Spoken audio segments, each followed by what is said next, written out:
Hey guys, welcome back to the channel. Hope you guys are doing great.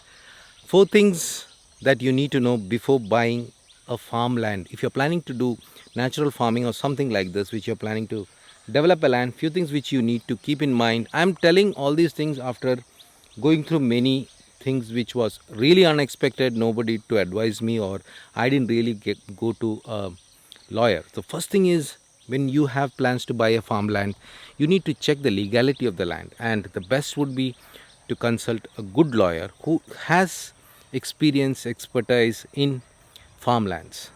There are different laws which are like for that specific state, that specific region. So you need to be very clear that the land that you are planning to buy is legally allowed to be sold.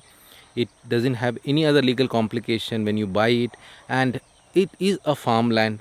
It should be like legally allowed to do whatever you are planning to do.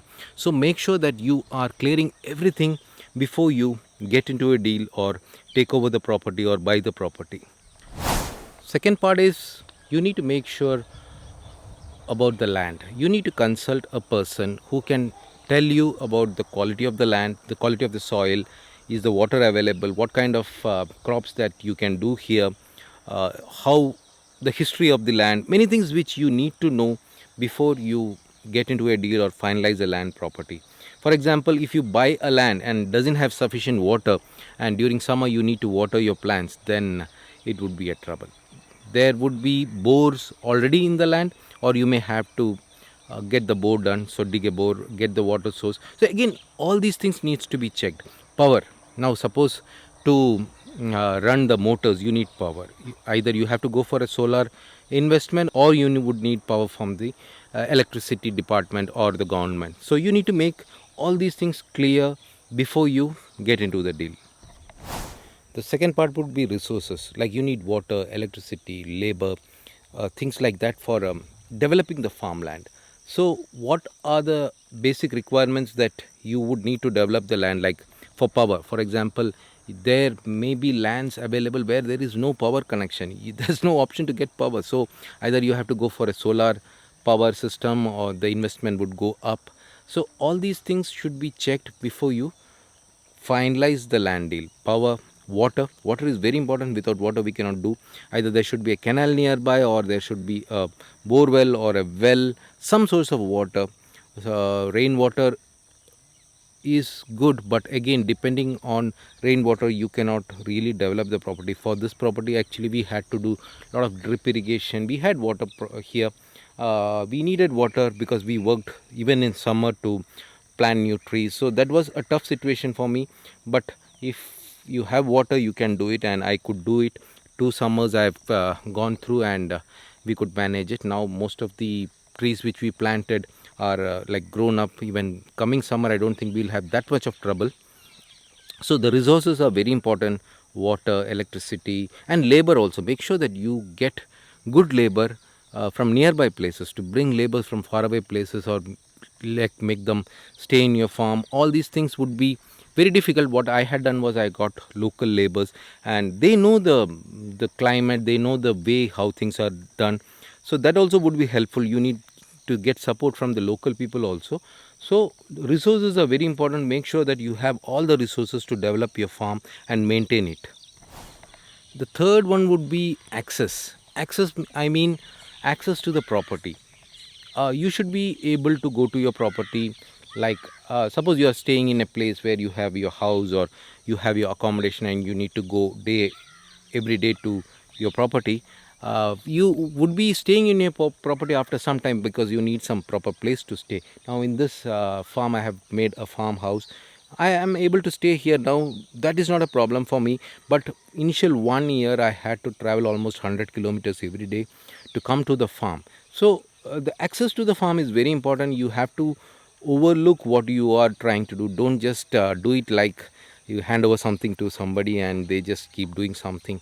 I felt that I should have myself involved into day-to-day things to develop this property. Now 2 years over, I have done most of the work. It has like come up to something which I was looking forward to. So now it needs to be maintained, and if I have reliable people, they would take care of that. So access should be good, you should be able to come and go every day, and there should be some good way of transportation. The road access should be there. You should have your vehicles coming in, and even when you want to transport some things, you need good roads to bring those things here. So if the property is not having proper road, then that would be a problem. So always go for a property, a lorry, a truck should come in, because there would be situation. Now I had to bring the big water tanks. So if I had no access to good roads, yeah, I would have been in trouble. So that's very important, proper access. That's something you should look forward to. And the fourth one is price of the land is very important. See, you cannot do a project which would cost you something which is too costly. Actually, you should have an idea of what you are going to spend for the land, what you are going to spend for setting up all the resources properly to develop the land. Because let me tell you, you don't get any returns for years. Actually, you can start getting small returns, like if you are doing some vegetables, or that doesn't really cover any of the costs. It's good for you, it can make some money, little money, but not like you can start paying salaries from the like the vegetables what you're growing. Nothing. The cash crops would take at least 3-4 years if nothing is there in the land. I'm talking about a property which you're taking, like the plain land, you don't have anything. Suppose you get a land which has some income already, that's fine. You can even pay a bit more price. Actually, usually what will happen is the price of the land would be decided, or the like the area, many other things, and what is the returns from the property.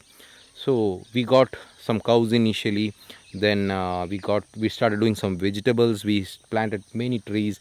Most of the trees would give me returns only after 4 or 5 years. Already I started getting papayas, I got started getting govas where the trees were already planted here. It was like 1.5 years old. Now after I took over from first year onwards, I started getting govas. Vegetables was something which I started doing. Every 3 months we can plant vegetables, ragi, rice, all these things, paddy you can do. So make sure that you have your price for the land done in a proper way.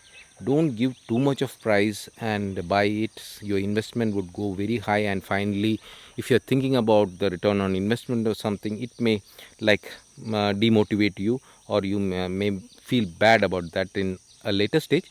So make sure that you buy the land at the right price. And one final tip from my side which I should say, see, what is exactly your goal? What are you looking for? Are you going to develop the farm for commercial reasons? Then you should have your plans done very nicely. Return of on investment is very important. You should have a consultant for who would give you some plans how you should go. And agriculture is something like it's not 100% under our control. The weather may change, the climate have a lot of impact on your like output. So many things are there. So it's not a very sure short business. You can do some things like, say, suppose you are planning some poultry with the farm, and if there's some disease or something happening for the you can lose everything. So it's not that you can very like sure shot do something, but mostly it's like if you do it in a proper way, you can achieve your goals. For me, like, it was to develop a food forest. I didn't look into any financial terms, financial goals or something like that. I did not look into any financial goals or so. For me, it was like I need to invest this much money every year for the next 3 or 4 years, and after 4 years, yes, definitely I will making really good money out of these things. uh, Again, this year, for example, these peppers, I have like almost now uh, 500 to 600, I think it's more than 700 trees having this pepper. My target is to cross almost 1000 plus, maybe 1500 trees with these peppers. And after 3-4 years, each plant would give me at least 4-5 kgs of pepper. So you can imagine 5 kgs in 5000 trees, 5000 kgs of pepper, it's like gold. So similarly, I have many other plants like lemon. I have more than 1000 lemon trees planted, then almost 6000 fruit trees planted.